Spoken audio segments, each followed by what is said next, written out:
Okay, thank you all for joining the April 4th meeting of the Implementation Advisory Committee. We'll do a quick roll call vote and then we'll dive in. Kari, I'm here. James, Here. Beth, Here. Felisa, Here. Roxy, Here. Becca. Here. Great, thank you all so much. Important meeting today. I will be, as you see from the agenda, talking about quite a number of topics. 3 of them are ones that we have to reach consensus on, or 2 of them are, which is in-kind contributions and contribution limits. And then the other conversations are things that we've already generally reached consensus on. You just asked me to research like very specific topics, and so I have those answers back for you. So we'll technically be holding I think 5 votes today, but only 2 of them are the ones that really, we still have to get the consensus on. So let's start with in-kind contribution limits. I know, Felisa, we only have you for a little while, so want to make sure, because we have all the members of the subcommittee here now, we can get into that topic. If you click on the it's the IEC and subcommittee recommendations document in the folder, I outlined all the differences and where we can come to consensus on. So if you go to the in-kind donations, you'll see that rundown. Just a very quick reminder of where we are.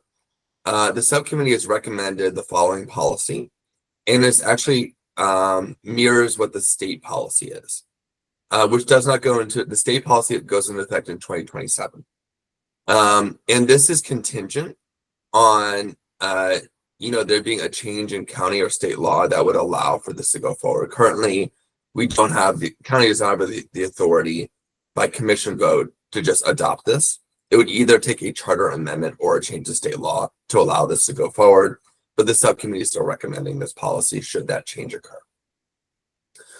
And what the subcommittee has recommended is that organizations can donate, or membership organizations specifically can Just to confirm this. You said it matches the city's policy, but the city's policy is in place because the city ordinance does allow it.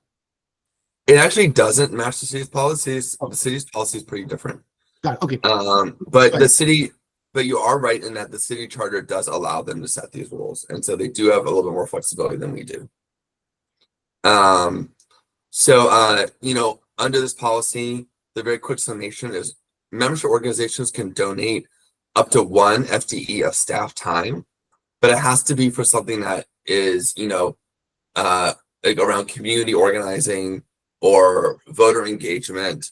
It can't be for polling or, ads or, I think messaging. So, that 1 FTE of staff time can go to things like direct voter contact, community organizing, community outreach, as you also see staff support, administrative support too. Membership organizations cannot donate staff time if it's if the FTE that they're employing would be a pollster, a campaign consultant, or a campaign strategist. So really the focus of the donation is on voter and community engagement. And the just to skip ahead a little bit, membership organizations can also make limited donations of transportation, food and beverages, small gifts incidental to the operation of the business, and office space that does not exceed 2,500 square feet for at least less than 12 months. And then services are exempted from the limits, i.e. there's no limit on what can be donated in terms of childcare and elder care, translation interpretation services, and legal services for certain activities.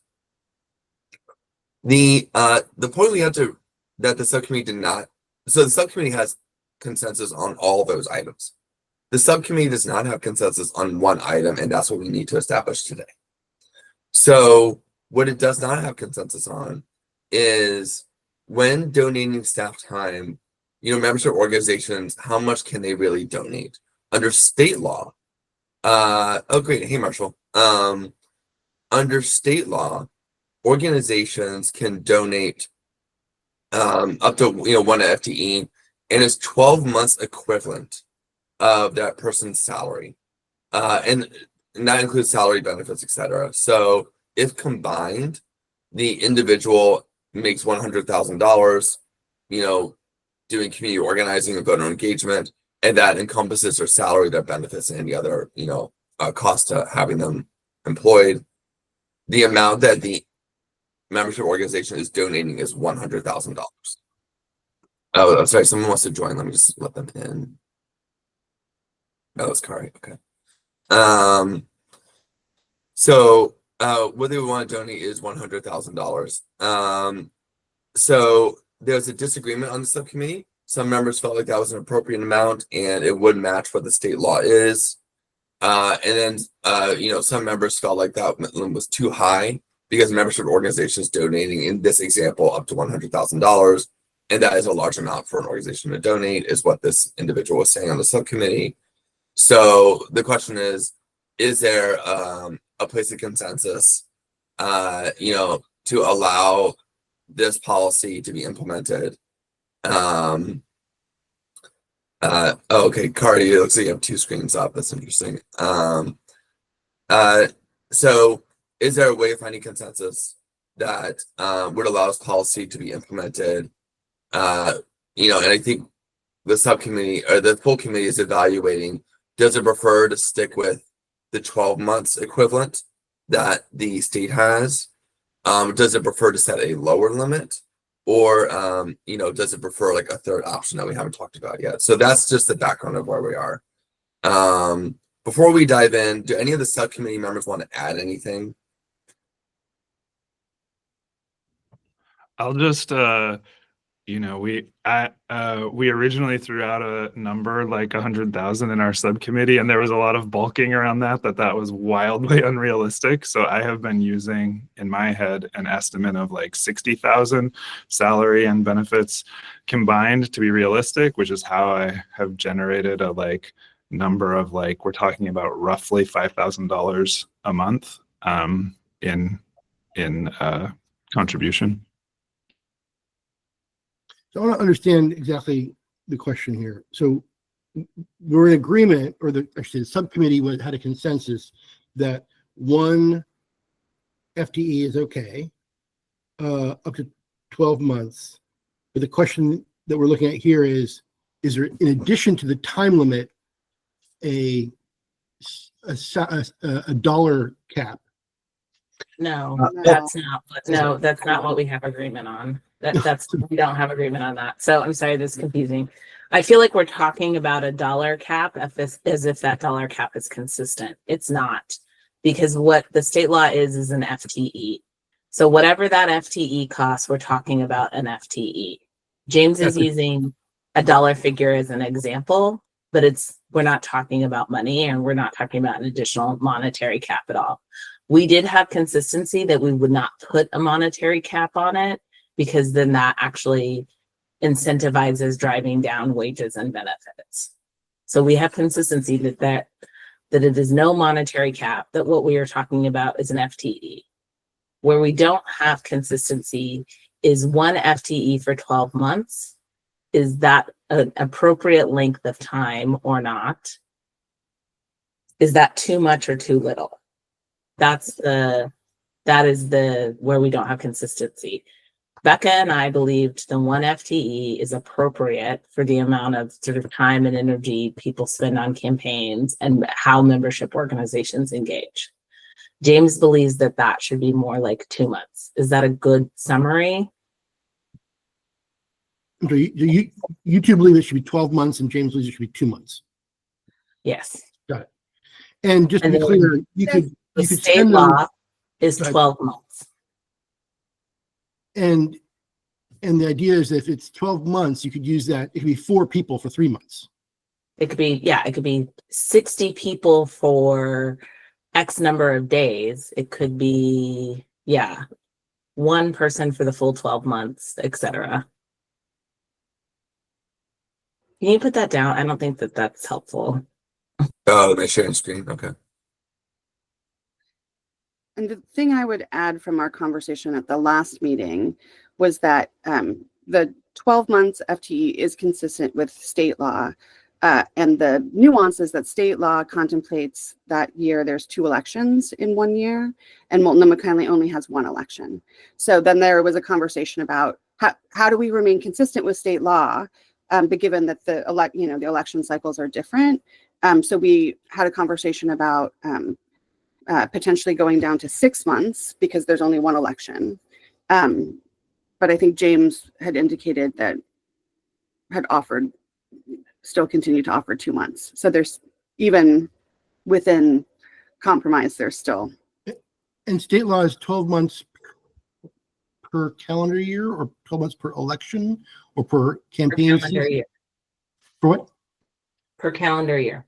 Per calendar year. In other words, you're doing your May and your November within that 12 months. Okay.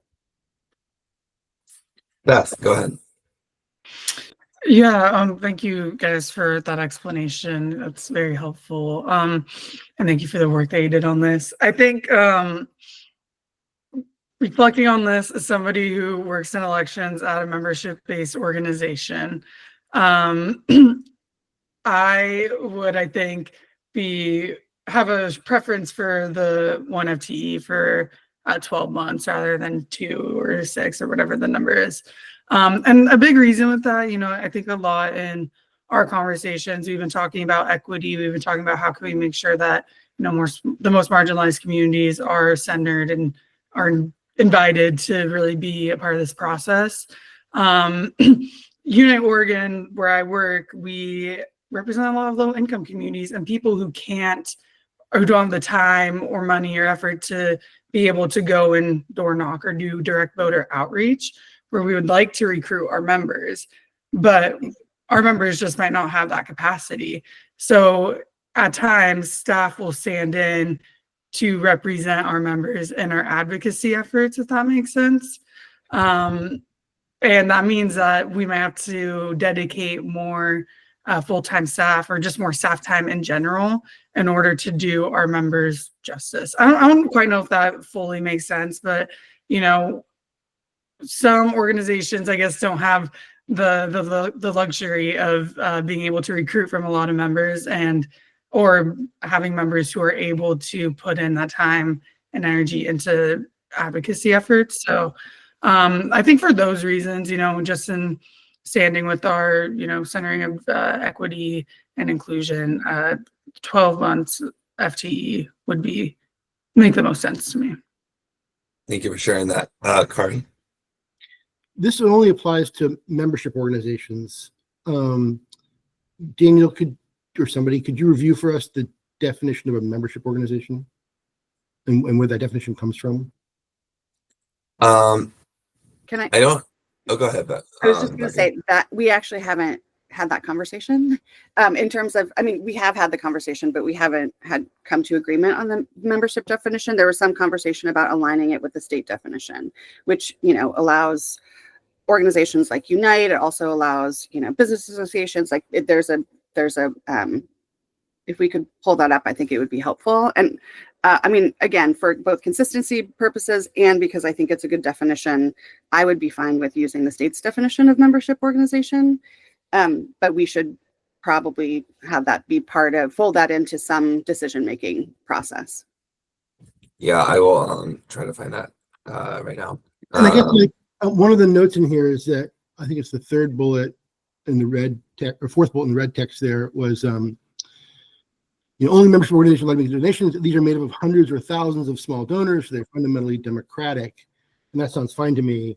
I guess I wonder, is there a requirement that this person be paid out of the small donations to that membership organization? So a membership organization has a bunch of small donors and also draws some very large donations or grants or, whatever. I think there's a conflation happening here, Kari, Please. and what Yeah, you were saying. I'm very confused by all this. So I put the definition of membership organization into the chat. I think you're conflating small donor PACs and membership organizations. Small donor PACs are made up of a bunch of small individual contributions. Membership organizations are, they have to be tax exempt status and composed of members who've taken action to join and maintain their membership. So that means some sort of activity, volunteer asks, you have to maintain a list, et cetera, of like who your members are to be a membership organization. It doesn't necessarily mean that you have to give on a monthly basis. Those are two separate things. Small donor tax membership organizations. The in-kind applies to membership organizations.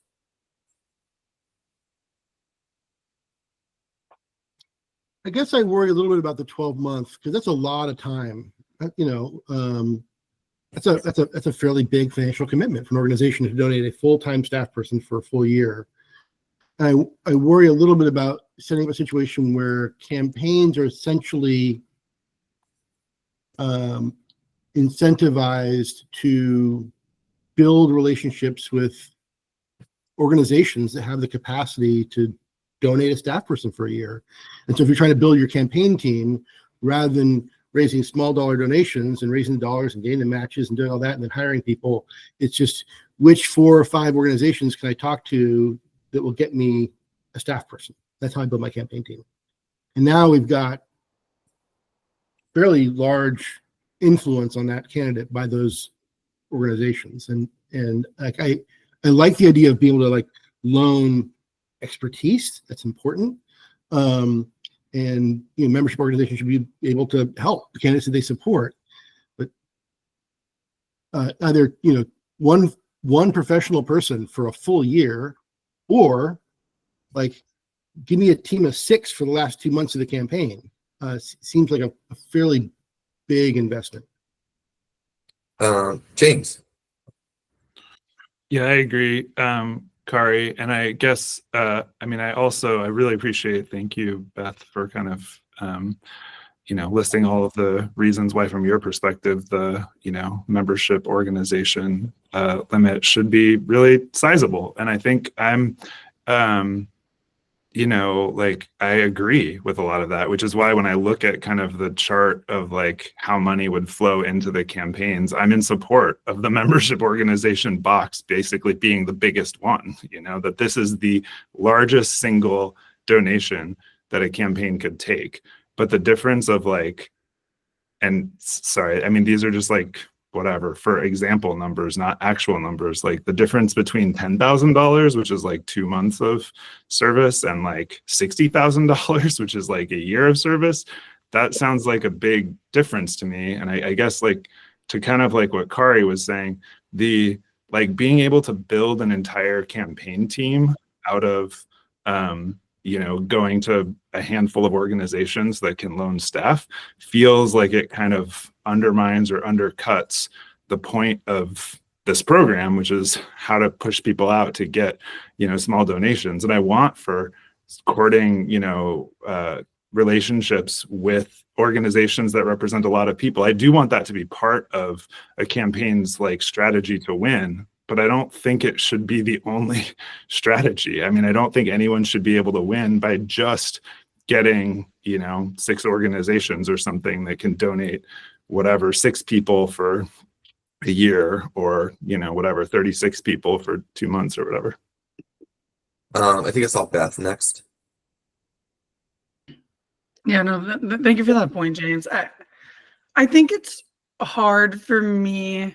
I know that like looking at one FTE is $60,000 or whatever. I understand how that like clicks in your brain. I also think it's hard to relate like a full-time employee working with the campaign to a direct cash donation. And that like I understand like, yeah, they're donating their time. But, if I show up to work on Becca's campaign and I in-kind my services, I'm only able to help with those very specific things that are outlined. It's not like I'm giving Becca, okay, here's my entire salary, do what you want with it, good luck. So I feel like those two things, like I understand the comparison. It's also just like a little bit combative in my mind. And I was going to say something else, but I totally blanked on it. So I will go ahead and pass it to Felisa. Okay, yeah, Felisa.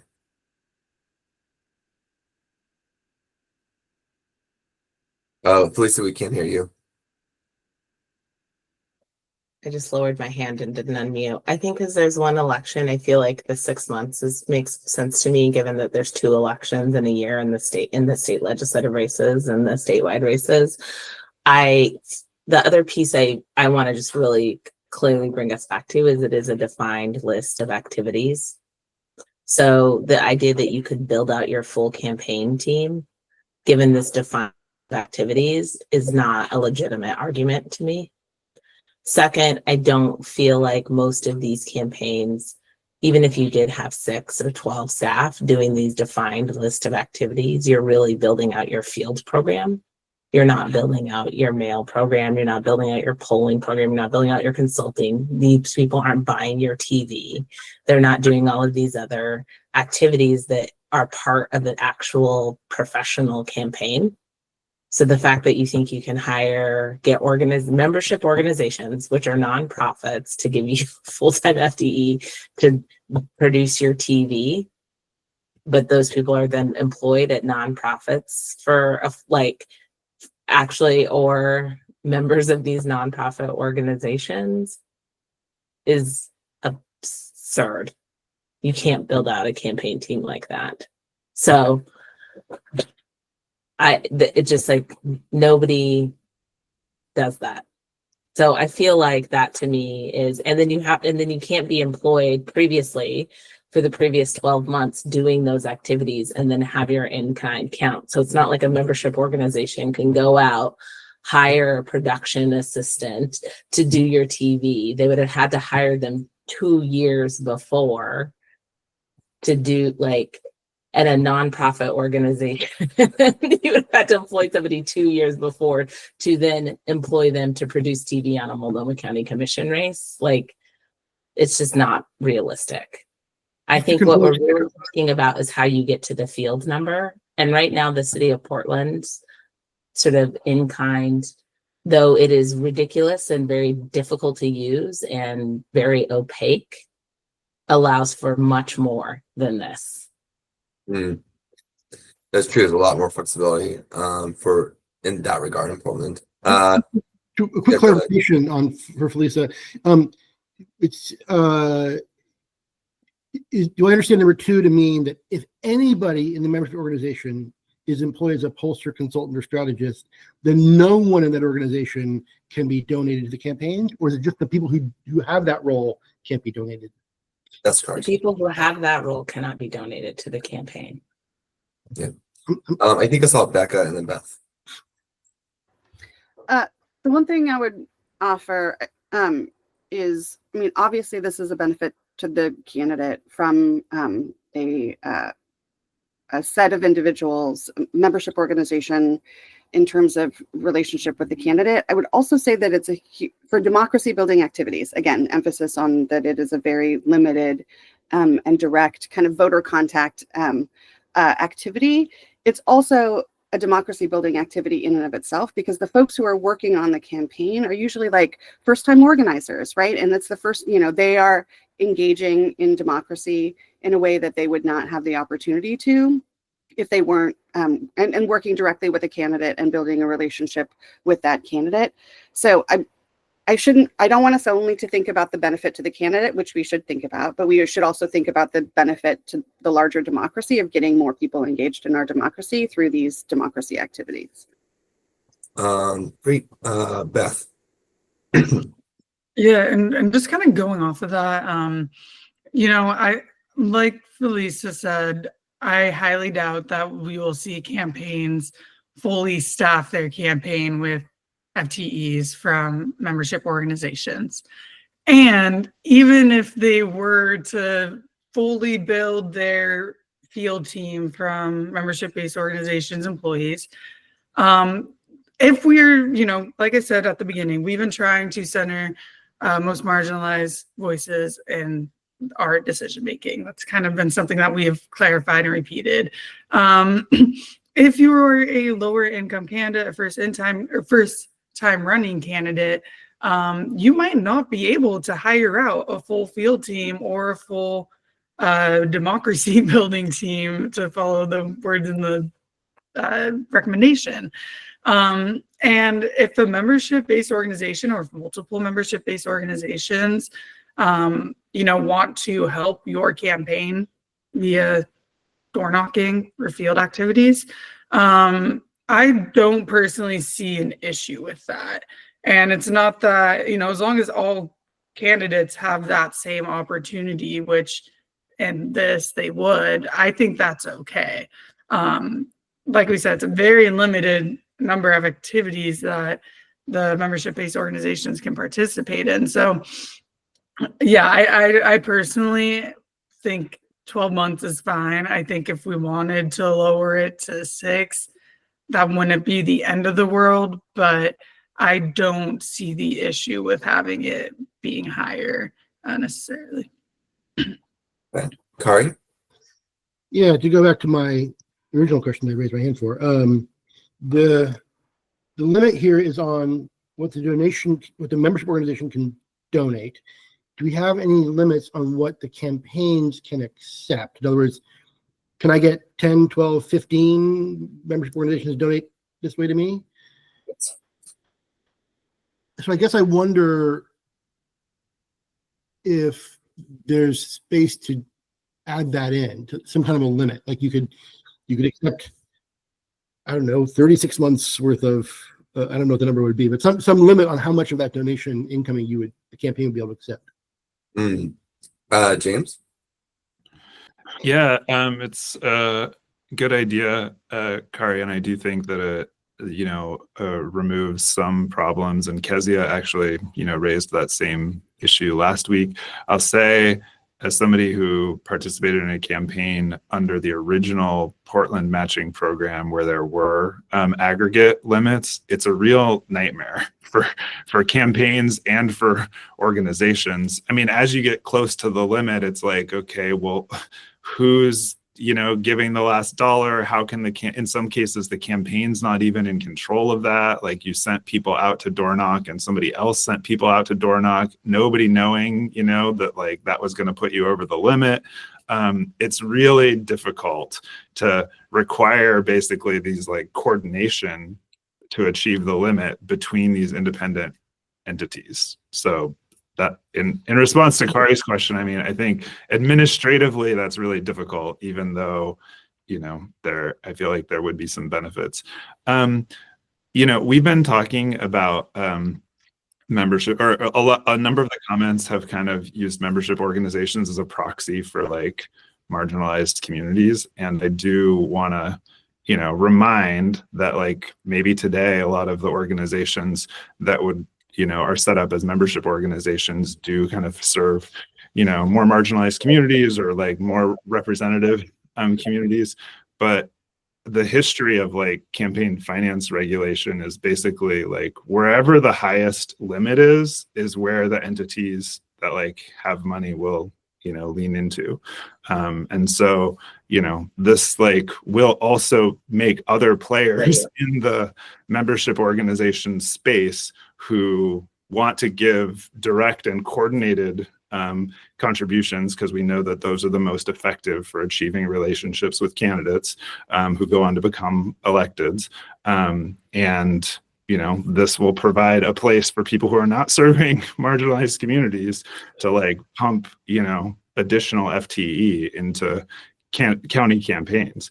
Now, in the conversation that we had in our subcommittee, there was some idea of like, no, community groups are going to actually, in kind a complete year of FTE to a county race. Like, I don't think we've ever seen donations like of that level for these county or investments that large for county races. And for me, and this was like a little bit of a, I don't know, like philosophical or difference in approach. Like, I think we really want to set the limit to like, what's the like lowest amount that would still allow some of the benefits that we want, and not set a limit that's so high that an organization who's really invested in a single candidate, could really change the direction of the race with one investment. That's all I'll say. I appreciate that. Felisa?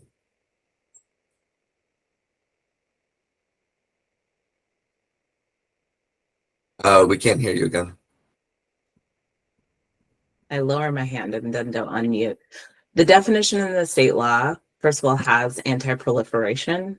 So you can't start entities just for the purposes of campaign finance in the state law. So that is one component. The other piece of this is the definition of a membership organization. You actually have to be in operation. You can't just like willy-nilly start a membership organization.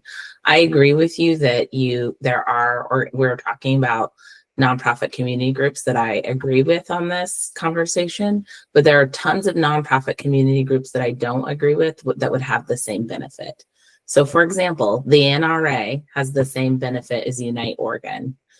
Right to Life has the same benefit as Unite Oregon. So there are membership organizations on all sides of the political spectrum, and I don't believe that those, actually I do believe that Right to Life actually does represent some marginalized communities, unfortunately, but I feel like there are some, the Portland Metro Chamber may be considered a membership organization. Now, in my 22 years of political experience, I have not seen a lot of board members of the Portland Metropolitan Chamber knocking on doors for 4 to 5 hours a day. I'd be fascinated by that and into it, be very interesting. But maybe under this, they would like to knock on doors for 4 to 5 hours a day. That'd be cool. And quite a change for their organization. I have seen Right to Life do that very effectively. Now, would that be effective in a Multnomah County Commission race? I don't know, but give it a try, I suppose. So I do think that it does sort of, there's like the reality of it. There are protections in the state law from what you just talked about, though. Okay, please do put up your hand again, just heads up. Didn't mute.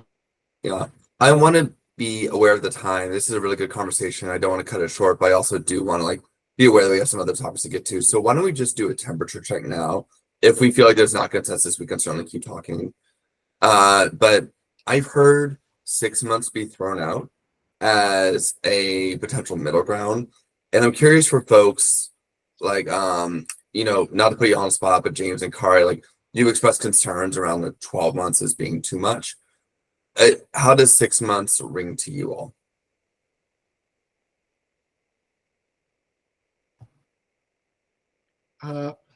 Yeah, I would say I'm in the 4 to 6 months zone. If there's no limit on the number of organizations that can participate, I totally get the administrative headache that would be. Yeah, I'd be in the 4 to 6 months zone. Okay, thank you. James?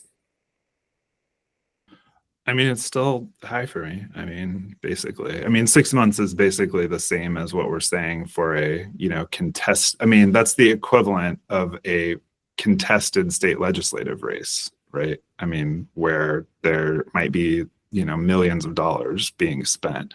And this, would be basically equivalent to that, given, one election instead of 2 in the year. What is, after discussion, what would your range be?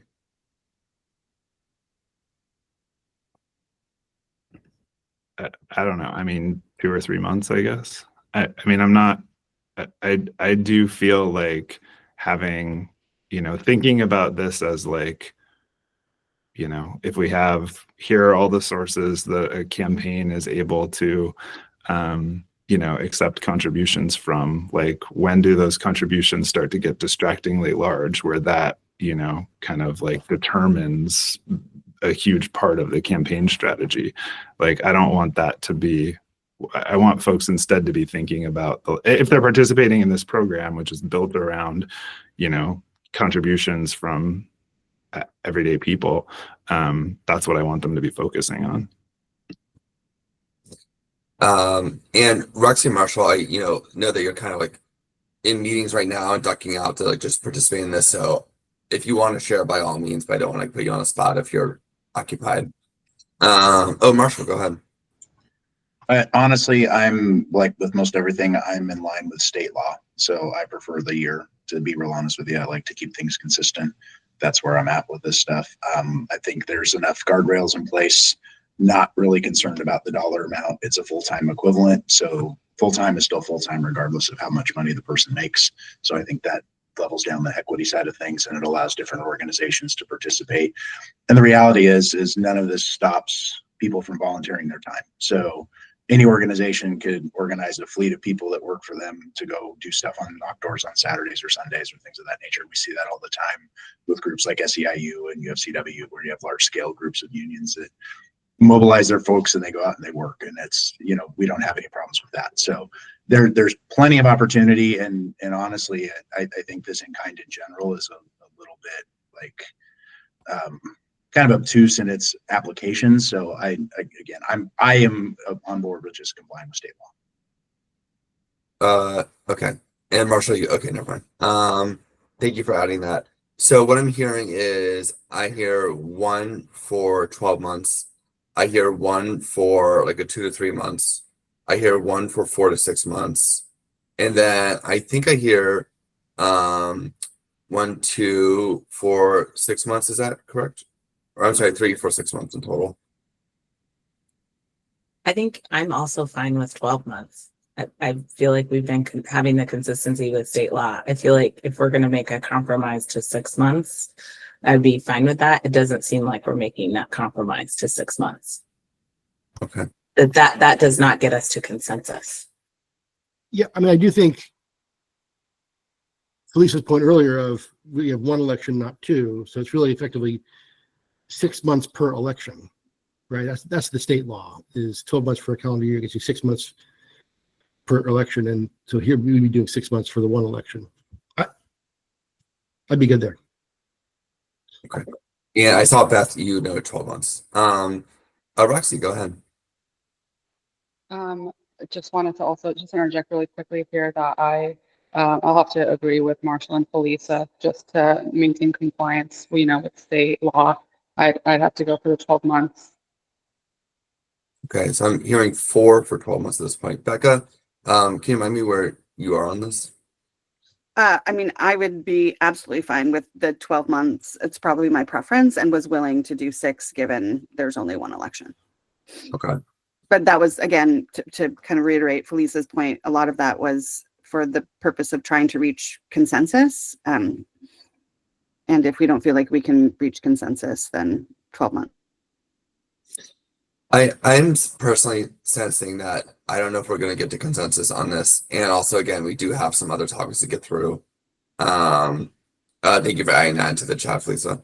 I don't, doesn't sound like we're going to get to consensus, which is okay. That consensus is not required for everything. For the sake of time, how do people feel about holding a vote around 12 months? Of course, like putting on a record where they are. And if people feel strongly about something, I can always include like a minority report, if you will, in the overall report, which like clarifies, where folks felt if they didn't feel comfortable with the 12 months. How do people feel about that? Are we expecting, Terrence has showed up. Are we expecting Kezia? She'll be here starting at I think in like the final hour. So like about 20 more minutes. Terrence, we've been talking about in-kind donations. Just want to make sure you have a chance to ask something if you do, but if you don't, that's totally fine. Okay. So I asked people, how do folks feel about vote on 12 months? And then moving on from the in-kind donations. Are folks like ready to move ahead with that? Or do folks feel like more discussion is needed here? Okay, I'm seeing some nodding heads. Okay. Do I have a motion? I think the way to phrase the motion is, adopt what you see on the screen as a recommendation, with 12 months being the equivalence for the 1 FTE. Do we have a motion? I move that we adopt a 12-month FTE in-kind limit for membership organizations that aligns with the state law as written on the in-kind recommendations. We have a second. I'll second that. We'll start a vote. We'll do a roll call. I'm just gonna make sure I'm gonna keep track of this. I think this is, so bear with me 1 second. Okay, here we go. Perfect. Get rid of this print.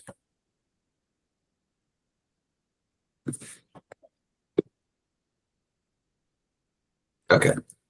So I'm just going to go through and just do a roll call vote. So please say if you are abstaining, yes or no. So Marshall, Yes.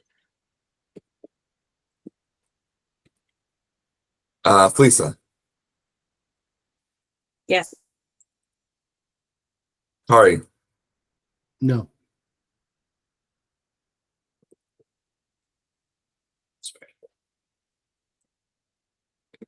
Becca, Yes.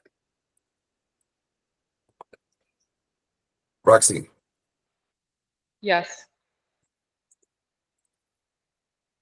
James, No. Beth, Yes. and Terrence. Then sustain. Stand. Okay, thank you all. Just note that is 12 months was the vote. Really appreciate the conversation. It's been super helpful, and I'm not, upset about 12 months. I think it's fine. Again, I would have gone with something smaller, but we're good. Okay. Thank you all. I think the next thing we'll talk about is contribution limits. So if you scroll down to the part of the subcommittee, IC and subcommittee recommendations, the contribution limits page, where is that one? Oh, it's a little bit below the in-kind one. So I'll talk about where we are on and give some background, then we'll proceed with the discussion. So this is another area where we don't have consensus on. And the subcommittee has consensus, but we didn't have consensus from the full IUC on it. So that's why we're talking about it today. Okay, thank you, Beth. And so the subcommittee recommended a policy for contribution limits. It was a 3-part policy.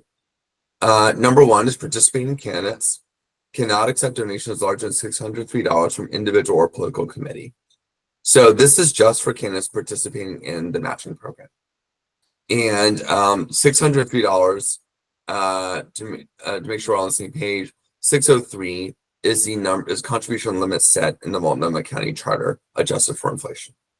So in this case, county candidates who ran inside the program and outside the program would all have the same $603 limit. Number 2, participating candidates cannot loan or give their campaigns more than $603. And then number 3, small donor committees are defined as membership organizations, or as a membership organization where no donor has given more than $250 in a calendar year. And the reason that's highlighted is what we talked about before, is there is some differing legal analysis about whether or not the definition of small donor committee that is in state law would apply to and would align with the Multnomah County definition. There's just we've seen some different analysis on this too. So I think what I've recommended for this piece is, if you all want to proceed with bullet number 3, that we include that language, and then the county can spend time working to better understand what a path forward would be, and the county commission would eventually vote after legislative session, so it would have a lot more clarity from the session. But you would be expressing not exactly the specific policy, but you would be expressing like what the values are or the goals are of the IAC, and then with instructions that the county commission would craft the language to align with what your values are. Felisa. Yeah, I didn't see the memo that you have from the Multnomah County Attorney that differs from the memo from the Legislative Council. But my understanding is when it comes to legislation, Legislative Council is the decider. And they've been clear that that is what the law says. Yeah. And so So Multnomah also- County would actually have to sue the legislature to get a different definition. So is the Multnomah County attorney willing to sue the legislature to get a different definition? I don't have the information. I also don't have the written legal analysis. And so, Tom Powers Okay. has offered himself as a resource for you if you want to discuss that further. I don't. I feel like it impacts what we're deciding today, though. So I feel like I'm clear because I feel like the Legislative Council has made a decision. You have a Legislative Council memo. The only way to make a different decision is if Multnomah County is going to sue the legislature. And so if we're making a decision on this today, we cannot make a decision on this. The legislature has preempted it. This is the rules. It's decided. So all I'm asking the question is Multnomah County attorney willing to sue the legislature around their definition? Again, I appreciate that. Yeah. I don't have information about Multnomah County's attorney's intentions. So then I that don't means- actually think, so this is what it is. I just want to be clear, like it's not, there is no decision to be made here. It's preempted. James? Well, I agree with Felisa. I don't think there's any decision to be made here. I think HB 4024 is super clear on this issue, but I know Multnomah County disagrees with it. I think the path forward is we should basically just treat the small donor committee as established by 4024. I think we should just treat that. And if we wanted to articulate a value, I think there actually is a value that we could articulate that maybe should be in our report and is related actually to the prior membership organization conversation, which is I do think we should align Multnomah County's definitions with state law. And that is a valuable value, and it reflects on a lot of the areas of confusion with the city program, and actually even currently with Multnomah County limits is when you make the definitions different across jurisdiction, then it's very complicated for campaigns and for organizations. So if we want to articulate a value that says within this program and the county in general should adopt, consistent definitions with the state or refer to the state's definitions, whatever the right way to do that is, I think that's the value. And then we should continue this conversation, assuming membership organizations are as defined at the state. Yeah, and apologies. That was what I was trying to get across too, is not so much we craft a definition ourselves, but if the IAC wants to include the value of alignment in the report.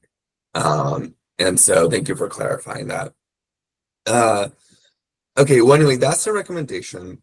So the things to keep in mind is that number one, the charter amendment states that, contribution limits have to be $603 or less. Or I'm sorry, contribution limits $603.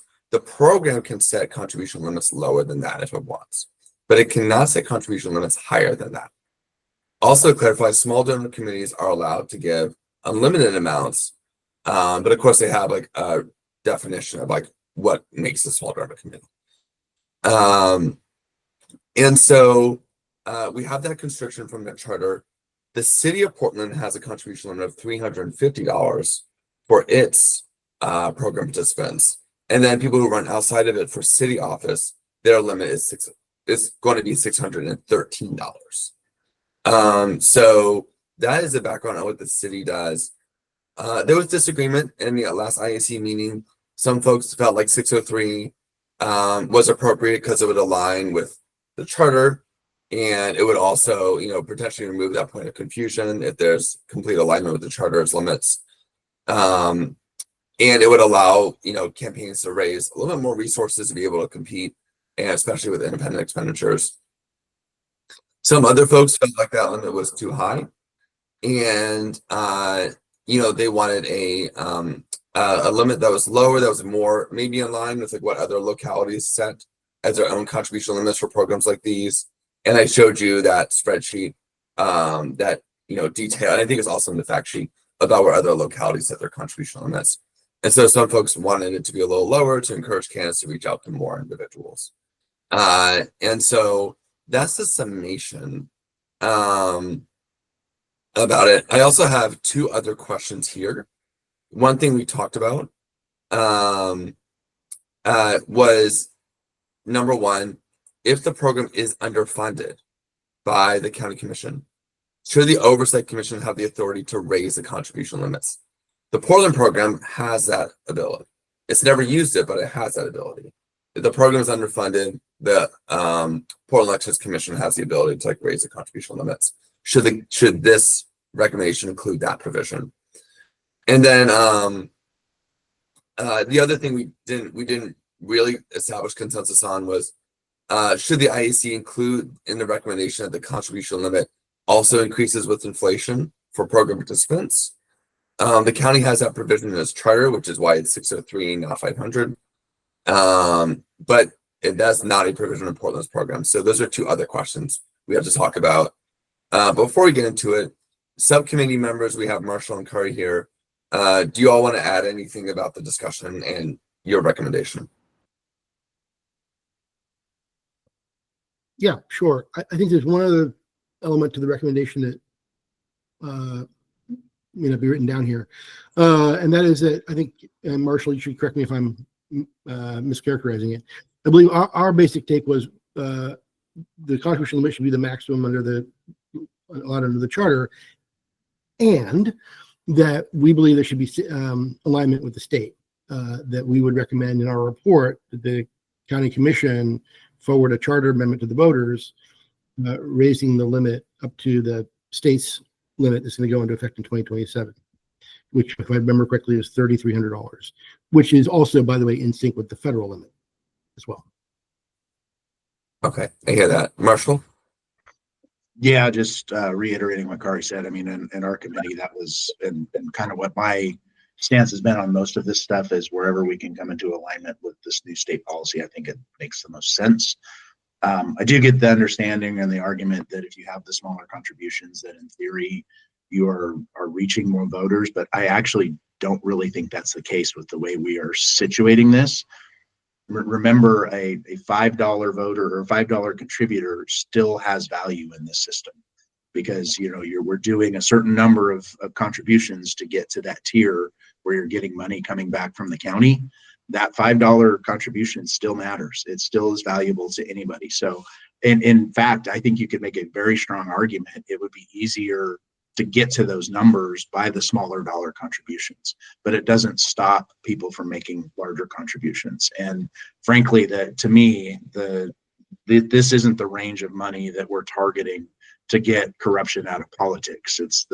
To me, it's always been the really, really, really high dollar contributors that have come in that are at a level that nobody can hit. And I just don't see that if somebody wants to contribute $600. That's a whole lot different than somebody contributing 60,000 or 600,000 or 6 million for that matter. Because the last three, nobody in this room is doing those contributions. So that's where I was, and I feel like Kari and I were very much on the same page with that. Yeah, I mean, as a person who's probably raised more small dollar donations than any Oregonian in history, me, over 20 years, tens of millions of dollars in $5 and $10 donations through email for Jeff Merkley and Ron Wyden and Peter DeFazio and people all across the country. I can tell you that the small dollar stuff really matters a lot to elected officials. They care a lot about it, even as they're making phone calls, dialing for dollars for large donations. They invest an enormous amount of time and energy and effort and money in doing the small dollar thing. Okay, thank you for adding that. So that's the summation of what the recommendation is and where the distinctions were or the differences were between members, and also subcommittee members have added their own 2 cents on it. And I added a fourth bullet point here, just saying the county should amend the charter to align the contribution limit with the state's limits for candidates for state representative. If that captures what Kari and Marshall you were hoping for. Now, let's open the conversation up for folks who haven't talked yet. How do you all feel about this? Is there anything that you want to add specifically?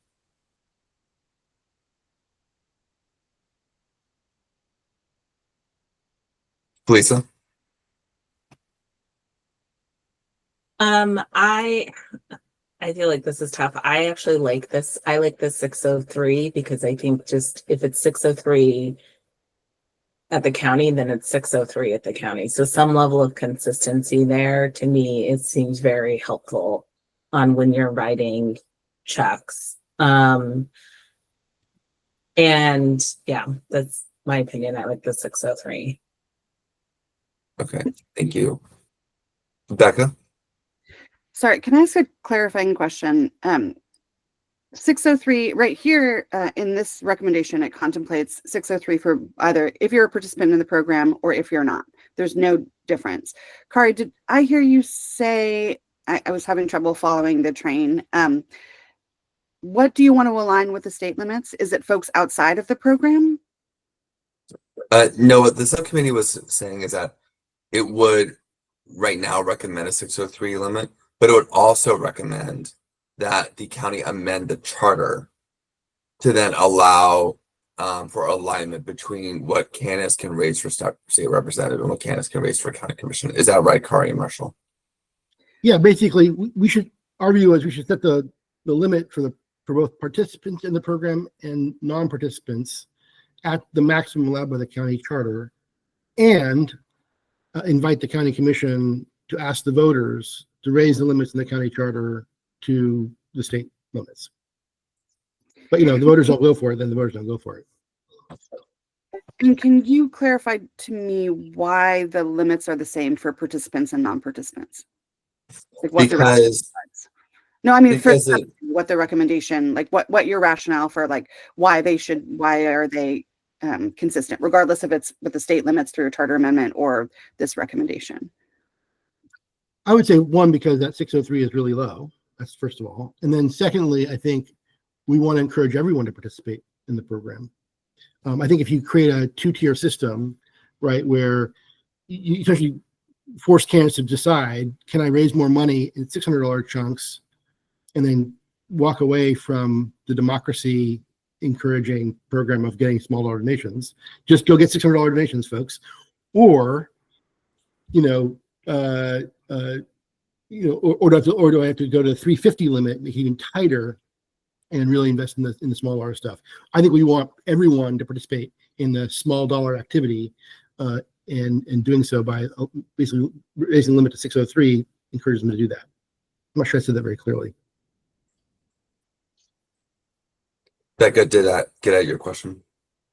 No, I appreciate the rationale. I understand the rationale. I don't know if I agree with it in terms of like, I mean, I do agree with like, yes, everyone should be incentivized or encouraged to participate. But I do feel like there should be a difference between the limits between those who are participating in the program and who are benefiting from public investment and those who are not.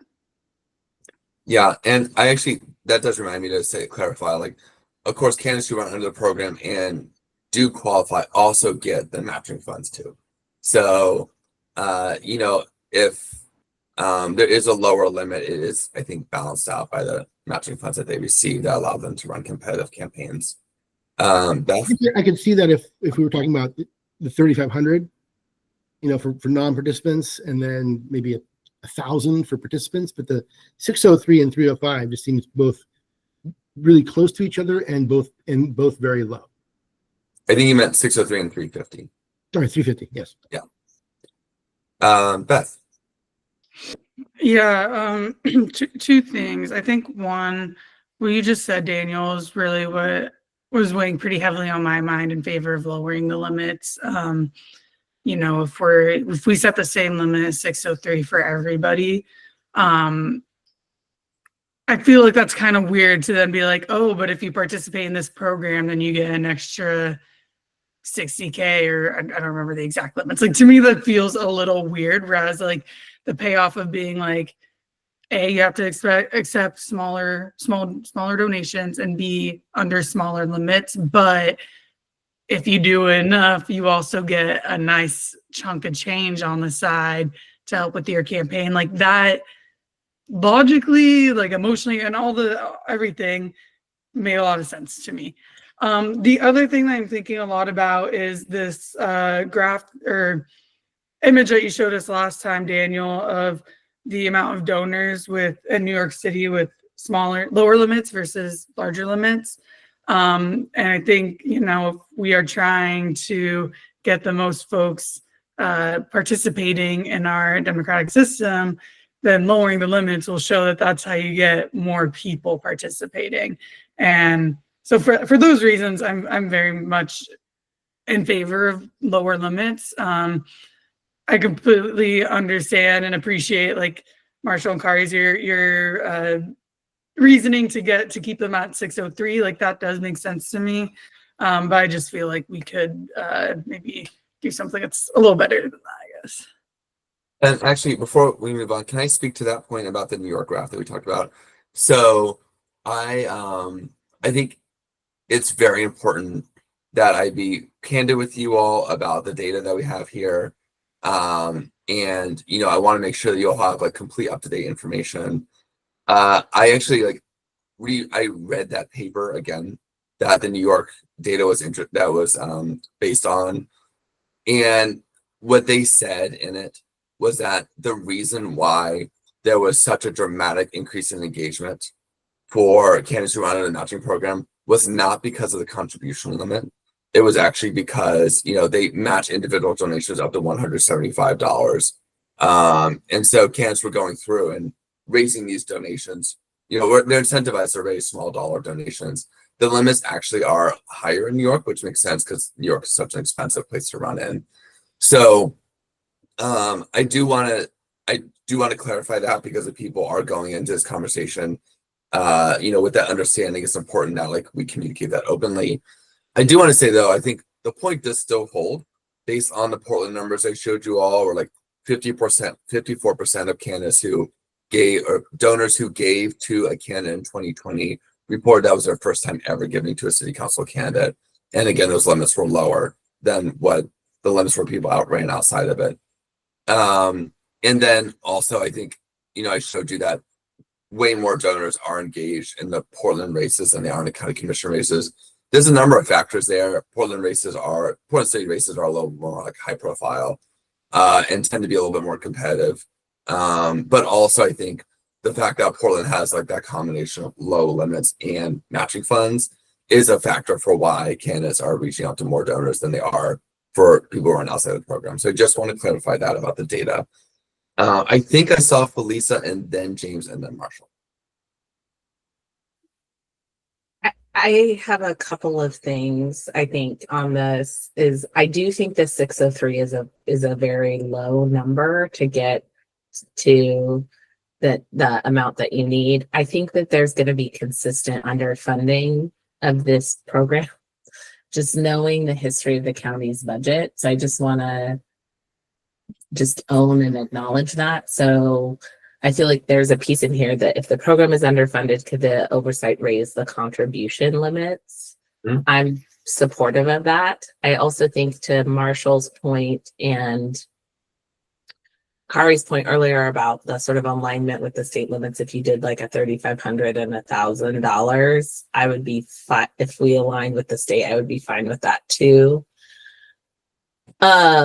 And I am very supportive of these increasing with inflation. I think I don't want to just have to have this conversation every, 5 years or something, because we haven't kept up with inflation, or 10 years or whatever that piece is. So I think those are some of the other questions that you had in here that I just to make sure I answered.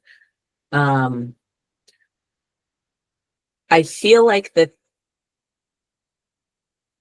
I am really just struggling very much with the sort of level of inconsistency across all of these programs, frankly. So I'm just going to name that is a very big challenge for me. And the Portland challenges, I think, were really real around the combination of underfunding the program and the level of the amount that candidates could raise caused a very aggressive compression that I don't think was helpful for anybody the last election cycle. Thank you for also pointing out this other thing. Oh, go ahead. Sorry. Oh, and then I did have a question in the chat. Do we have a motion on consistent? Do we need a motion on consistent definitions? We can deal with that question in the chat later, but I want to make sure that we get to it at some point. Okay. James. Yeah, I think I kind of made my key points at the last meeting, but since, you know, it's a different configuration this time, I want to reiterate kind of a few things. I do think what we're talking about is the difference between, you know, people, if we set some lower limit to participate in the program versus, we should really stop thinking of it as 603, because what the subcommittee has proposed is like no limit on participants in the program. They'll have whatever other limits apply to them, but there won't be any limit on contributions that they could accept by virtue of being in the program. There might be federal law or state law or whatever that otherwise limits them, or the county charter, you know, which the subcommittee is also proposing changes. I'm confused. Can you just repeat that again? Sorry. Thank you. Yeah, the way I understand what the subcommittee's proposal is there is no additional limit by virtue of participating in the program. And right now that's being expressed as 603 because that's what as the 603. Yes. Okay. So there's two proposals. One proposal is there is no limit by participating in the program, and there is a $350 limit for participating in the program. Okay. Thank you. Sorry, I was very confused. Yeah. And I don't think that we exactly, I feel like there was some like read of the room interest in like a $350, you know, limit, but I don't think there was like any kind of, we didn't vote on that or whatever. We were just using that as like an example of a potential lower limit. So in my mind, what we're talking about is if there is a lower limit, then that comes at the, you know, power expense or whatever of voter or donors who could give, you know, $603 instead of only, you know, $50 or $350 or whatever. And it's not clear to me that I want to empower the folks who can give $603 or whatever the maximum thing is, at the expense of people who, you know, I mean, could only give $350. I mean, the vast majority of contributors won't even be giving that. And I don't want the people who are giving, you know, $5 or $10 or $20 to be that much less important than the folks who can give whatever the top end ends up being. I also think there is a benefit to voters of a that choice, Kari, that you framed as like campaigns shouldn't have to choose between, do I want to court wealthy donors or do I want to, you know, try to get a larger number of small donors? I actually think that choice is a benefit, and having being able to communicate to voters, hey, I chose to participate in a program that did not align my campaign with just, you know, courting donors in the West Hills or, you know, in wealthy neighborhoods or whatever, and instead like really focused on like democratizing. That's a benefit, and I think a benefit to the public to be able to like say, oh, this is like a, you know, more small donor candidate, which is why they participated in the public matching program. I have other thoughts on some of the other issues that Felisa addressed, but I think this is the most important thing, so I'll just stop there for other folks' comment. Okay. I think I saw Becca, then Marshall. Thanks. A couple of things. Just wanted to reiterate agreement on allowing the Elections Commission to adjust the limits wherever we land, right? Based on available funding from the county. Also agree that it should be tied to inflation. The thing that is also sticking with me is, you know, I appreciate Kari and Marshall that you gave kind of two versions of a recommendation. One is within current allowable charter language. One is, you know, either by preemption or with a charter amendment. We just voted on an in-kind policy that absolutely requires a charter amendment or preemption, right? My understanding is that current charter language does not allow what we just contemplated. So, and I think that the in-kind policy is absolutely essential to the success of the public financing program, and will also influence how I feel about the limits piece. So I think we should have a conversation about if the in-kind is not allowed, right? If the in-kind reverts back to a $603 cap, which is in current charter, then what does that mean to this contribution limits conversation we're having? Because everything is tied together. The last thing I would say is I really do feel like folks in the program should have a lower limit for all the reasons I think folks have already stated. And in particular, I really feel like folks who are contributing the money they can afford, and it might just be $10, should be just as valuable as participating in a democracy as someone who can, donate $600. So those are the things I wouldn't propose what that limit would be, but that's, but I think they should be different. Marshall. Yeah, a couple things. So start with, yes, my intent when we were in the subcommittee was that number would always adjust for inflation. That's what I guess that was just assumed on my side of things. So I'll just clarify that from my standpoint on the subcommittee. Secondly, and I've heard this statement multiple times, that somebody donating $10 should be, as important as somebody donating $600. And in the system that we have set up, they are exactly as important, because it's about, if you're participating in the donor match program, it's about reaching a number of donors. We're not matching the individual donations. You're going for individual donors. You're trying to get to 250 donors. So one person donating $600 is literally the equivalent of somebody donating $5. They are exactly the same, because you are trying to get to that $250 threshold. The reality of it is campaigns need money in order to function, in order to actually get their message out to people. And I think I would challenge everybody, when you're thinking about these supposed $5 donations that are going to build democracy, at the end of the day, what is the true number of people that you would go out and talk to, even at $5 a piece? How many number of people have you spoken to if you maxed out and got all of the donations that we proposed in this program? It's not a ton of people. How many people do you reach through mailers, and do you reach through social media, and do you reach through potential media buys? That's a far greater number. You're looking at trying to go across the county than the 1,000 to 1,500 people that you're getting $5 at a pop from. So that's how I see it. Honestly, like I think in the system we're proposing, those dollars are the same, and it is different. It's a different story if you're doing individual matches, like the 9-to-1, like the city was trying to do there for a while. I think that's a different story with the small donor pieces of the puzzle. And I'll just throw one more thing out there, because I am in the middle of a conference. I have a hard stop at 1:30 if we have to do a vote. So I do have to leave for quorum purposes, and I apologize for that. Yeah, I appreciate that. And like, I have asked Terrence to come back on and Kezia to come on too, because I do think we're at a 3-3 division. Beth. Yeah, I actually don't need to keep rehashing what I've already said, so I'll lower my hand, but I also do have a hard stop in 10:25. I have to hop off for another meeting, so.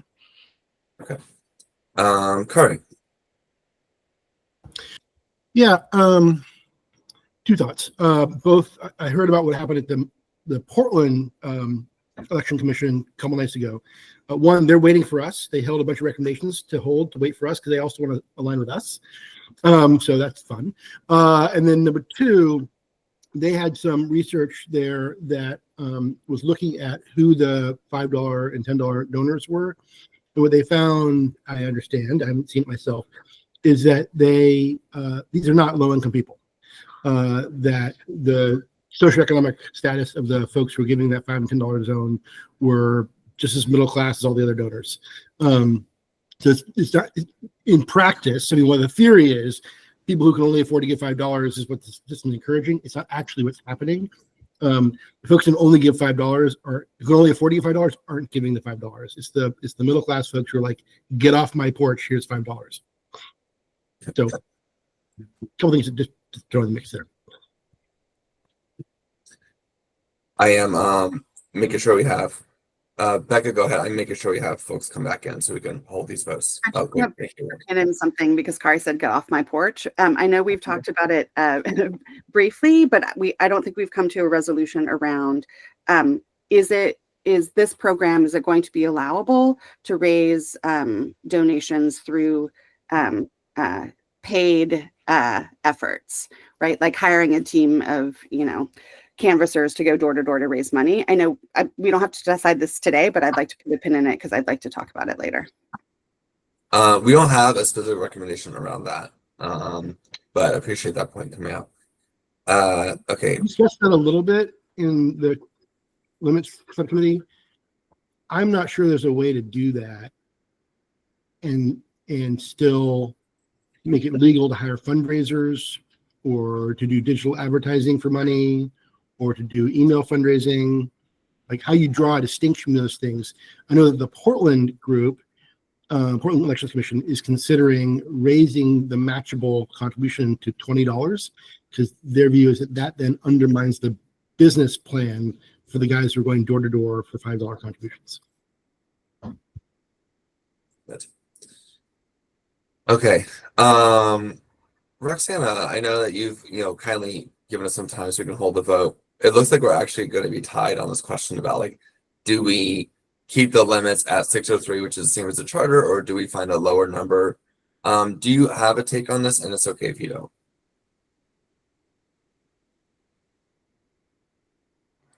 I'm honestly ambivalent about it. I think everyone here just has really good and strong points about it.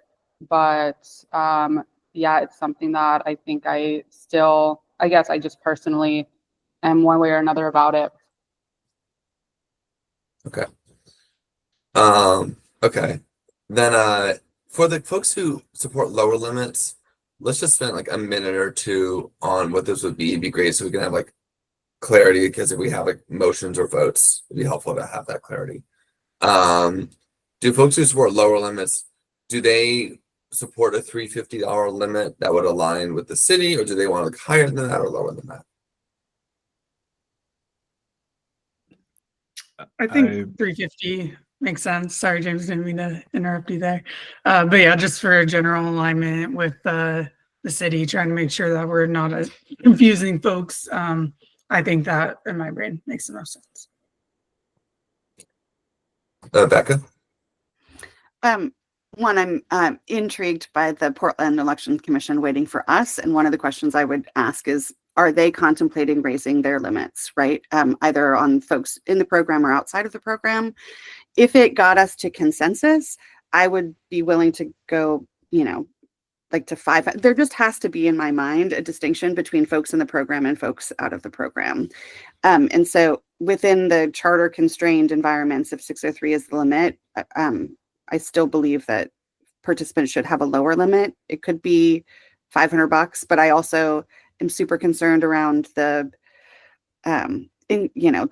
lack of consistency with other programs. So it'd be awesome if Portland would raise their limits, because it's also really expensive to run a race, right? And so the limits are somewhat unreasonable. Not somewhat unreasonable.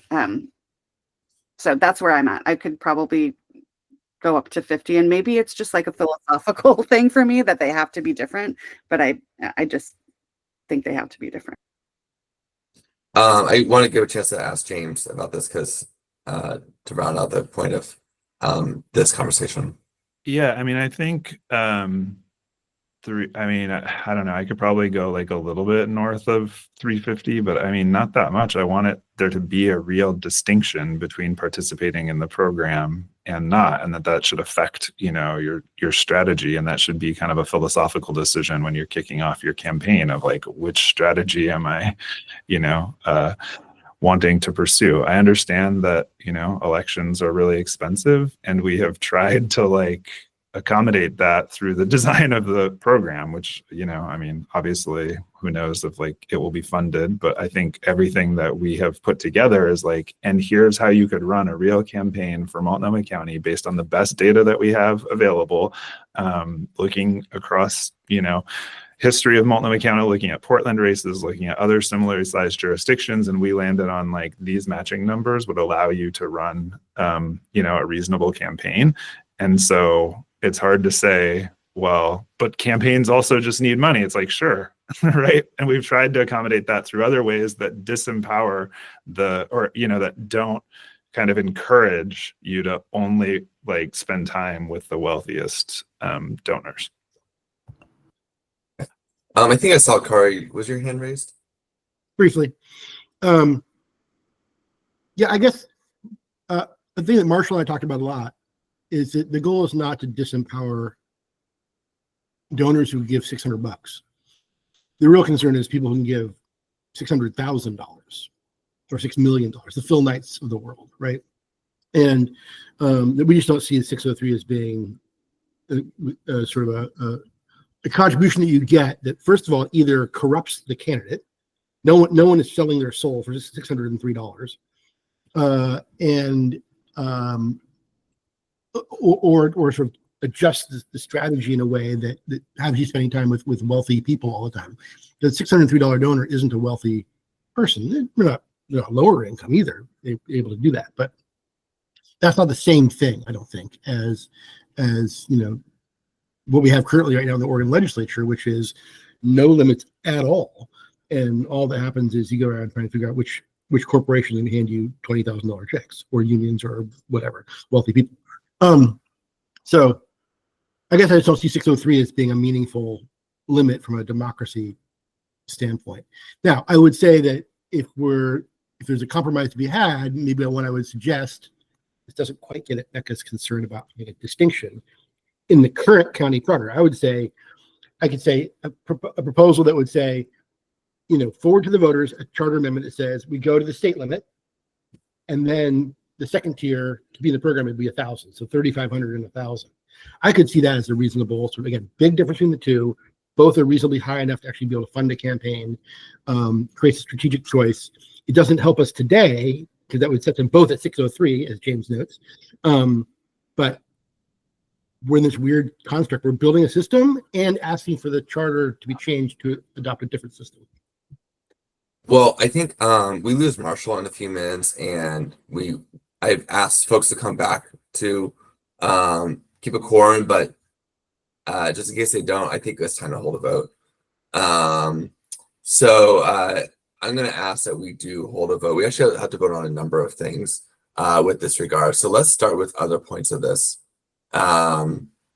So we have if the program is underfunded, should the Oversight Commission have the authority to raise the contribution limits? The Portland program has that provision and allows candidates to offset the loss of matching funds with private donations. Do we have a motion on approving that provision? So moved. Second. Okay.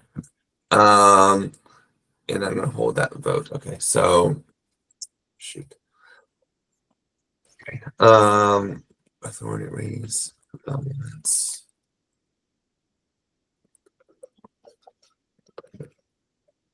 Okay.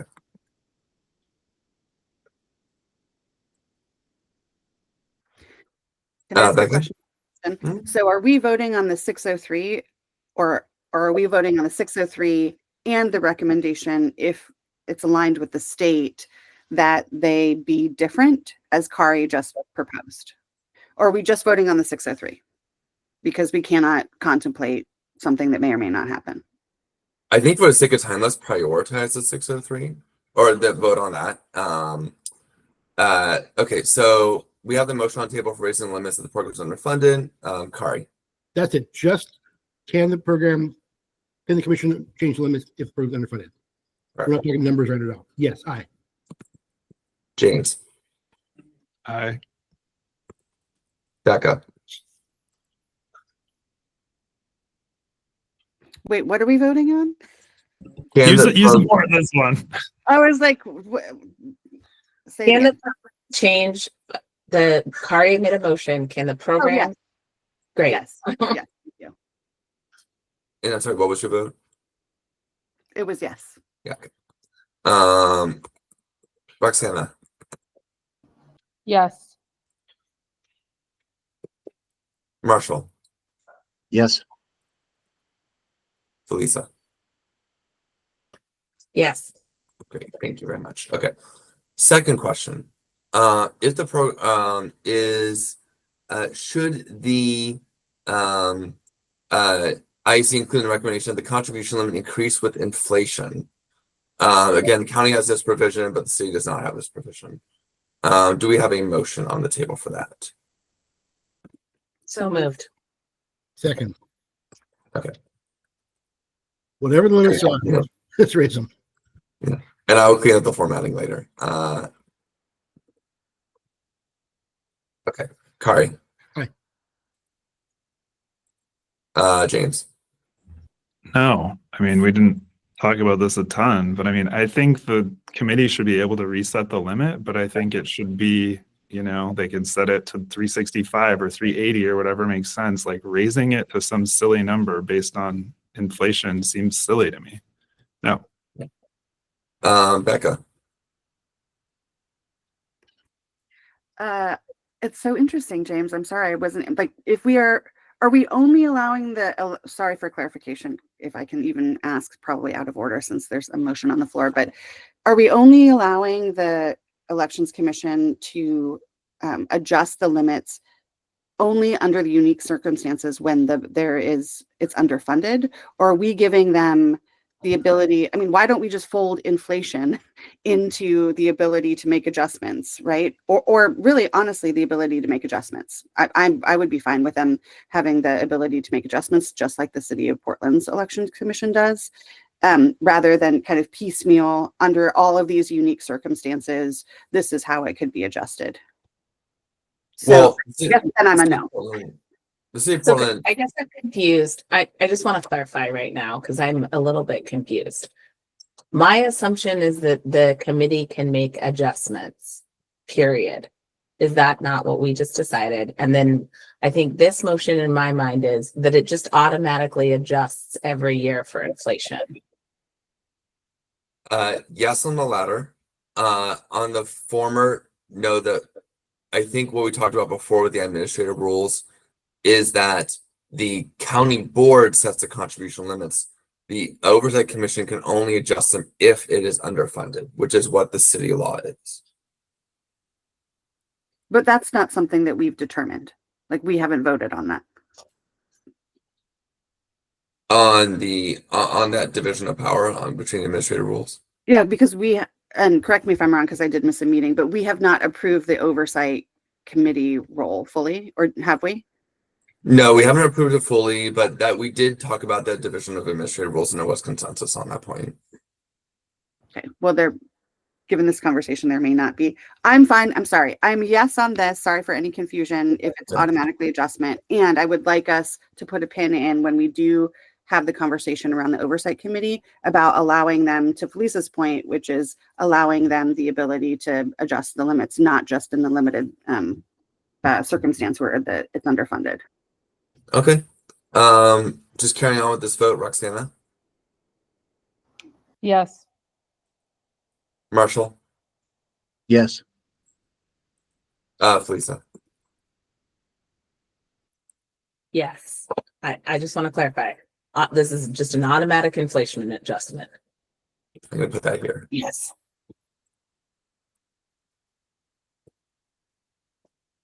Okay. Now let's do the contribution limit itself. So Is it from a time perspective, do we need to make that decision today, or can it wait till the next meeting? I mean, we only have that meeting, and then that's really the final decision. That's really the final meeting we have to talk about policy. The following meeting is like when we have to vote on the report itself. And I'm going to have the report ready for you by the end of next week. So then you have another week to review the report. So, and next week we have to talk about the charter amendment, and then clarify any other things we don't get to today. So if we have consensus, or if we have the ability to get to majority vote on contribution limits today, that would be great because it would allow us to keep with, again, that timeline. But if it's very important that we hold off and have that conversation next week, I think we can. But again, it's going to be pretty tight next week. So in light of that, do we have a motion to confirm the contribution limit as $603 for individuals and political committees participating in the program? I will make that motion. Seconded.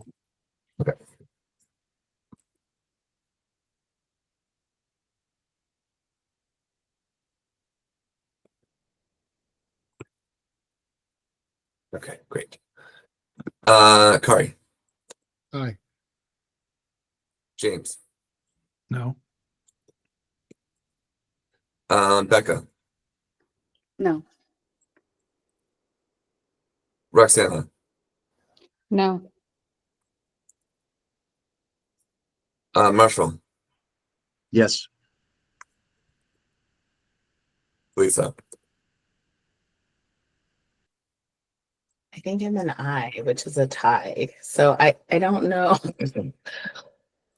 We'll have to, I'm I guess still we'll really have to just, confused what's going on, but if you vote aye, Kezia's joining in a minute. If you vote aye and we have a tie, we can either try to take this up next week and break the tie, or we can just include both in the report. You know, the committee cannot reach consensus on this, half voted for a 603, half won the lower limit too. Feel like Do this- folks, I What feel you like say, that's Mark? where we should be at. Oh, I don't feel like there's going to be consensus or even really a majority on this, like even bouncing members in and out. I think both recommendations make sense because really this is probably the one spot where we've been pretty divided as a group. So I think it does make sense to put both opinions in there and then let the county decide. With that, I do have to leave. I'm 5 minutes over. So thanks everybody. thank you, Thanks, Marshall. How do folks feel about that? Do folks just want to recruit a report? I mean, Kezia's here, can probably do a vote, but we can also just include both opinions in a report. Becca? If we include both opinions in the report, I mean, obviously the board gets to approve anything or nothing, right, that we recommend. But are we inherently saying it's up to you, Board of County Commission, to set the limits? Or are we tying it to the conversation we're going to have later around oversight and saying, hey, here are our thinking. We recommend that the elections commissions set the limits, because I would have a different, I could potentially have a different thought about who the body was that what we are tasking with setting limits. You know, I think that it is, it's very helpful whether or not the Oversight Commission or the county board vote on the limits. It's very important for the IAC to communicate what its recommendation is around this topic, because like it's certainly one of the most high profile decisions that's made. It's one that a lot of individuals and organizations have a deep opinion on. So I think it'd be helpful for the IAC to communicate in the report what its desires were around it, regardless of who sets the limits themselves. And Becca, go ahead. And once the report is published, that's when the county commission intends to engage in engagement in general, stakeholder and community engagement. So then it could be better informed by not just those of us. But That's right. That's correct. happen. Yes, that's the correct. That's the intention. Is after the report's release, there is significant community engagement, and we'll be sending this to, a lot of community organizations that work in this. I mean, that focus on this topic too, and specific, so specifically asking for their feedback too. So. Okay, so the question is, do we want to continue with this vote because Kezia's here, or do we want to just put both opinions in the IAC report? How do other folks feel about this? I think we should all take some time and think about it and nail it down at our next meeting. Okay. Felisa, Roxana, James, Kezia, do you have any opinions on that? Kezia's that yes. sounds fine to me. I feel like, yeah, it's fine. I think 603 is just so low that it's not a big difference to me, frankly. Okay.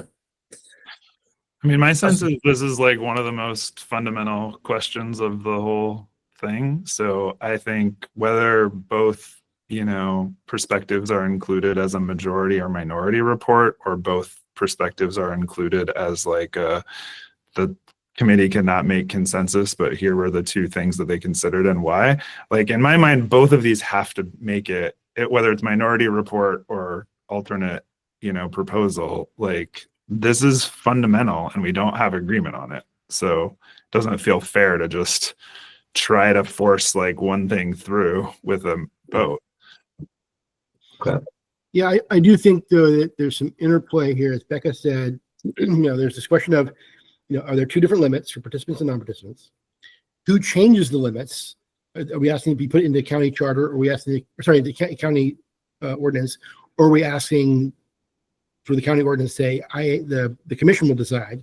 And separately, there's this question around, are we asking the county commission to forward a charter amendment to the voters on a bunch of things, but including a raising of the limits? And if we were to raise the limits to some higher number, potentially including the state and federal limit, is there a new number for the participants at that level? Like, there's like multiple things here, and I guess I want to spend some time and like craft it in a way that is, one unified concept, and maybe there's 2 or 3 unified concepts that we can wrestle with and potentially forward one or more.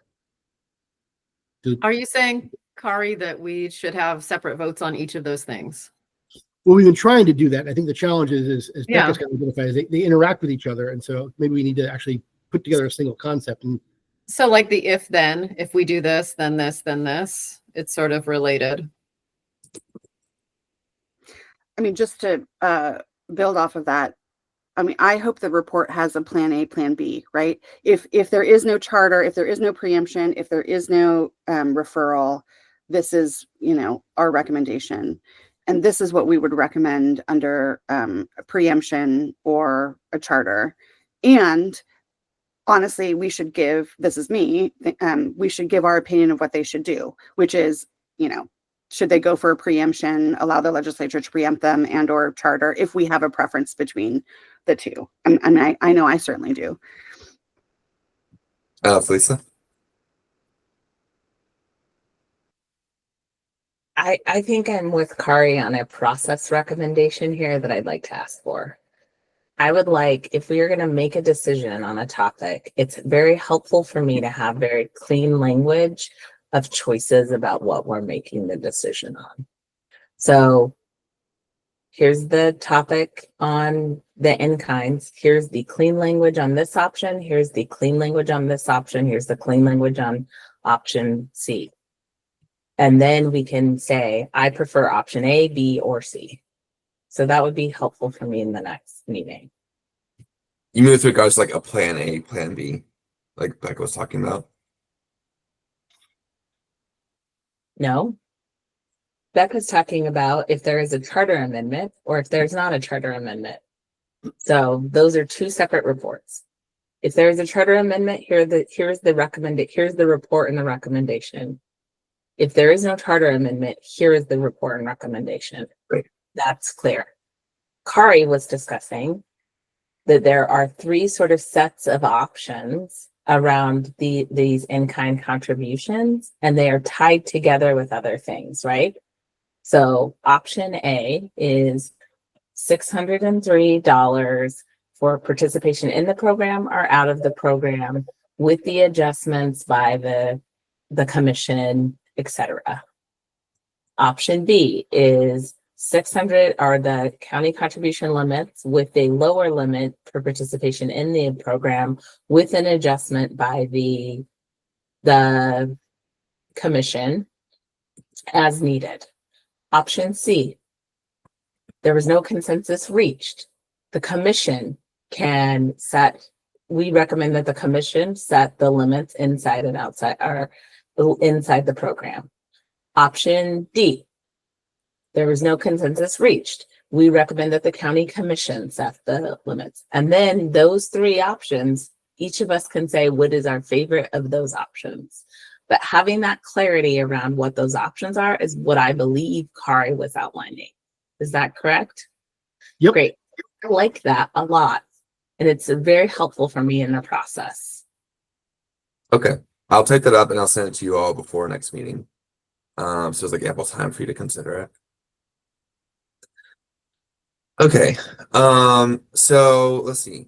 I have the notes on that, and then we talked about raising the limits if the program's underfunded. And we talked about adjusting for inflation. That's an automatic adjustment for inflation. We discussed that.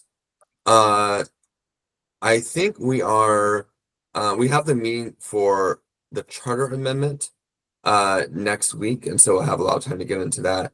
We have some other topics, and Felisa asked that we talk about aligned definitions. We also have a brief overview of oversight, and then some key questions around 18-year-olds being able to vote and filing complaints. Is that okay if we move on to the next topics? Or do people have more they want to talk about in terms of contribution limits? Okay. Felisa, you asked that we talk about, you specifically asked that we talk about having a motion on consistent definitions with the state, or if that's in the final report. Can you clarify a little bit more about what you're asking for, especially because we have new folks joining today, right now? I think we had a discussion earlier in this meeting that there is a lack of consistency between the county, sort of what the definitions are at the county, the definitions at the city, and the definitions at the state. That lack of consistency is will drive a lot of challenges, confusion, and violations if we don't line things up. I think that I would recommend that we agree that we're going to have consistent definitions that align with the state's definitions. And that should be a recommendation in the report. Specific to, I know we talked about small donor committees. Is there anything else? All of the definitions are aligned. So the definitions are the same across everything. So if you are a membership organization, the definition is the same as a membership organization. If you're a small donor committee, the definition is the same. If you're an individual contributor, the definition is the same. So there's alignment across definitions. Okay. I think I saw, James, did you raise your hand? Yeah, but it was just going to be basically, I agree with Felisa, so done. Okay. All Yeah, I was saying I go even one step further. Rather than copying and pasting our definitions from the state, let's just say our definition is what's in state law. And if the state changes it later, it changes. Right. I don't think we should copy and paste it. I think, I'll make a motion, which is that we include a recommendation that the definitions for entities, organizations, individuals, contributions be refer to the state definitions. ORS. We have a second? Second. Can I ask a clarifying question? Mhm. James, I heard your motion is somewhat limiting, and so I just want to make sure that that's not true. I heard Felisa say whatever definition there is, align, which I agree with. So including like the definition of what qualifies as in kind, right? If that changes, like that activity changes over time. So I just want to make sure that we are voting on whatever is defined in state law as it relates to campaign finance. Multnomah, our recommendation is Multnomah County have the exact same definition. And that it's not limited to, how we define organizations. But I just wanted to make sure that everyone, that's what I'm voting on, but I want to make sure that that's true. That was everyone's. Okay, great. Thank you. Okay. I know we have a motion. I just asked Roxana to jump back on so we can actually hold the vote. So, but I have that motion there. So let's just like put it in the parking lot and move on to other topics. But as soon as Roxana jumps on, we can just hold that vote. Okay. So let's talk about oversight because that has come up quite a bit. So if you scroll down to the oversight part of the IAC and subcommittee document, programmatic oversight, the few things we have to clarify here. You all, yes, okay. So you all asked me to include the language from the recent proposal because the proposal was changed. And so what it is if 5 members are appointed in 2025, they would nominate 4 members. which would then put them on the same terms. So I'm going to pull up that exact language here. Just bear with me a second. Apologies for this.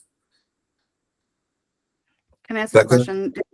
Because I know the bulk of the conversation happened in a meeting I wasn't at. I don't want to relitigate anything, but was curious. The one thing that I noticed that was missing was even aspirational language around representation. So, trying to ensure geographic representation across the county. Did you all, or demographic representation, did you all have that conversation around either including or, was there a reason to purposely exclude? Again, not targets necessarily, but even aspirational language, like the committee will, seek to represent the community. Kind of, I'm assuming the Portland Elections Commission has aspirational language, like the Portland Charter Commission, for example, it wasn't binding, but it was at least telling the folks who were looking at the makeup of the commission to make sure that it was actually representing as many constituencies as possible. We actually did not have that conversation about that kind of aspirational language. It certainly can include it if folks feel that's necessary. I'm actually going to ask that we okay. So since Roxanne has jumped back on, we can hold the vote on that motion. Sorry, we're jumping around a lot. It's just we want to make sure we get these votes done. So thank you for bearing with us here. So the motion I have written out is okay. There's a motion agreeing that we have consistent definitions that align with the state's definitions. And actually, we're not going to put the definitions in the language. We're just going to say, what the state definition is what our definitions would be. And I think that is is that right? Or does anyone else want to add anything to that specific language? Okay. We have a motion? Do we have a second on the motion? Second.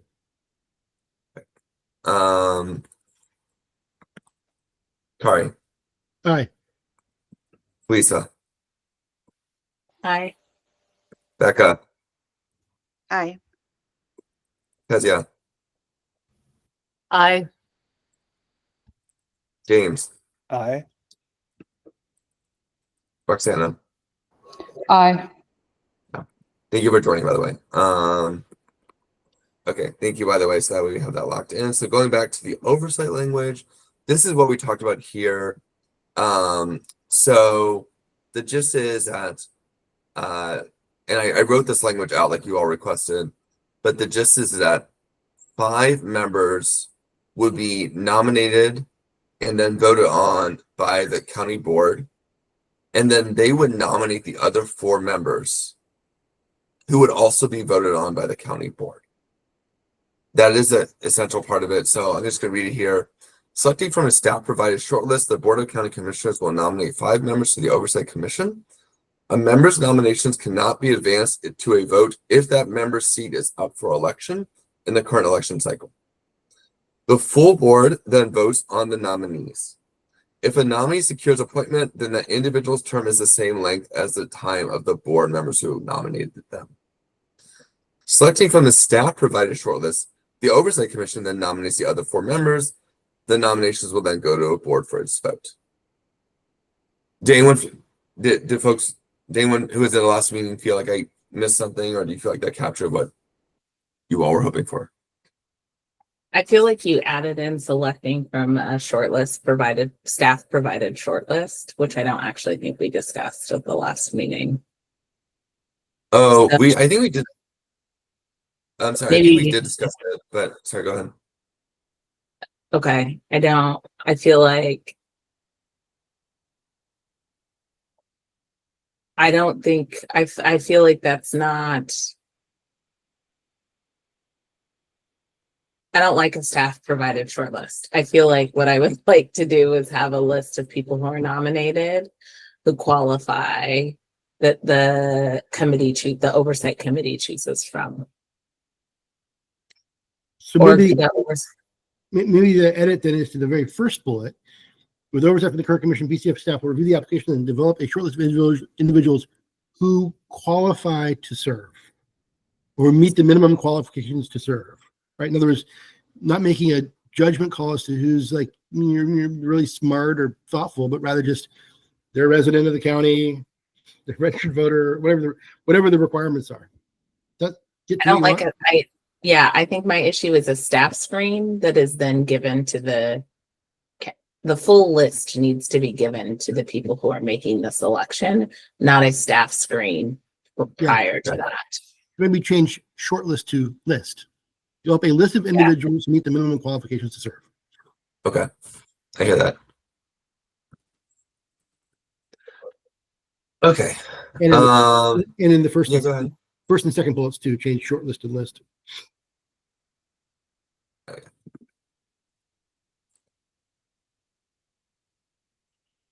Great, thank you very much.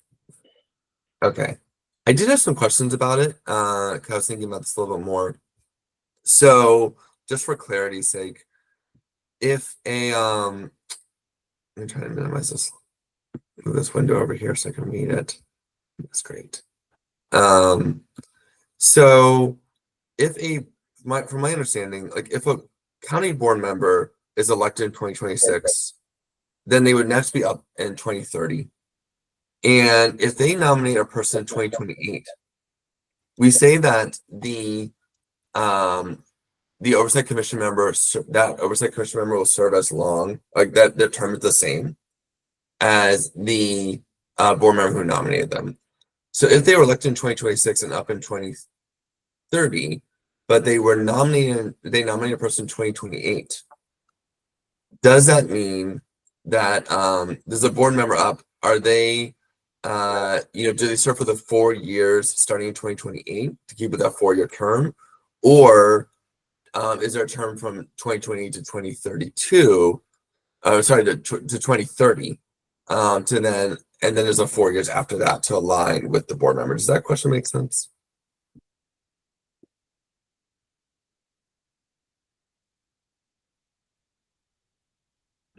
I don't understand the difference you're trying to, I mean, I feel like at the highest level, and maybe this is like complicated to write down, but we're looking for, 5 who are kind of like come from the county commission. They, nominate, they decide on 4, and we need those terms to be staggered, 2 years and 2 years in a way that the people who are kind of selected by the county commission, individual county commissioners, aren't selected by the people who are about to run under the program. Then we had a specific desire to have them align their terms with the terms of the board members who appointed them. And that's the part that I think I just want a little bit more clarity on too. Or is it just as simple as saying no oversight commission shall be nominated by a member of the Board of County Commissioners who's in their last year of their term? No. I feel like at this level that we're doing of recommendations, can't we just say it the way Daniel just said it? Do we need to specify? I mean, maybe we need to have one special thing for the first term, just clarifying, hey, populating the board the first time, obviously you're going to have a mix of county commissioners. But after that, I mean, can't we just say the intent is that the terms align with the county commissioner who, nominates them? And do we need to get all the legal language here? They'll sort that out later if they even take our recommendation. But I guess and maybe I'm missing something, but my confusion is if it's going to align with the term, then what happens if they are appointed earlier in the term? So if their term is 2026 to 2030 and they appoint a member in 2028 midway through, does that mean that how does that align with the term of the person who goes from 2026 to 2030? I feel like I'm not understanding. It doesn't seem complicated to me. The initial population will have, some of them will have short terms because of where we are in the county commission, and that's okay. We need them to get on a staggered cadence. So the county commission, they're selecting some people partway through some of their terms. The people they select will be partway through, their first term, basically. Thank you. That helps clarify it. Okay. And then for the initial terms, we don't want to have everyone, you know, if everyone's, let's say if everyone's going to be appointed in 2025, but we don't want everyone to be on the same, you know, term with all up in the same year. So we do want to have that staggered. So I think that's what James just said. So based on when you're appointed, half of the people will serve their half term. Yeah, let's let whoever's going to draft this ordinance for the county commission to consider figure out exactly how to say that. okay. I also added this provision, which you all asked for. All applicants must disclose potential conflict of interest and past convictions of campaign finance law, and then recuse themselves in accordance with the county policies of conflict of interest. And then I also added this language: even though some individuals are prohibited from serving on the Oversight Commission, the IAC underscores that there should be a robust process for the program to engage community members to gain their insight and feedback too. Okay. And if you scroll on here, this is the administrative rulemaking. And this was voted on too. And so what that says is, you know, these are the powers that Portland, the Oversight Commission would have, the Public Campaign Finance Oversight Commission would have, and these are the powers that would be held by the, you know, they'll have the rulemaking authority to do this, and then the Oversight Commission would also have the ability to make these recommendations around the budget. We're losing so- people, Daniel. So we have like 3 people left on this call. So Yeah.